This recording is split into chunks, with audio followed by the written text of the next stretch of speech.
Hello class. In this video we are going to take a look at this program that we have, and we're going to try to fix it. Something's wrong with it. We don't quite know what it is. If I click the start button, then it won't even compile and run. So let's click no on this. And we have some error messages here. So we can see that form1.cs is where we're having the issue. So if we look at form1.cs, this is our form that we're working with. If we double click on this icon here, it's going to take us to the code. Okay, so we have some red squiggles. So just by looking at this, I'm going to go through the lines and see what's going on. So for our first two variables, we have a semicolon at the end of it. I'm going to put one after our third variable. That takes care of that. For number one, we're converting to a double whatever is in the text box.text.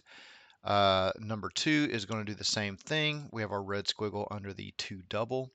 So the first one is okay. We realize that the 2 has a capital T, so let's change this one down here to a capital T as well. And that takes care of that error message. We also have an error message here. We have produst, but up here we have the variable name of product. So they just misspelled it.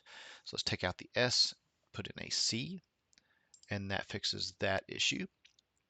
And then we have our output label. We have our placeholders 0, 1, and 2. And so after our double quotes, we put a comma, and then the variable that is held in placeholder 0, we put another comma after that variable for the next variable that is going to be held in placeholder 1, which is num2. We're going to have a comma after it, and we're going to have the variable name that goes in placeholder 2. So that should fix everything. Let's go ahead and run the program now.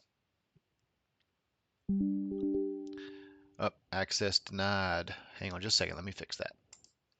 Okay, I've fixed it and it runs. So let's go ahead and fill this out. The application multiplies two numbers when the user clicks the button. So let's just say 2 times 6. That should give us 12, but we get 8. So something's wrong here.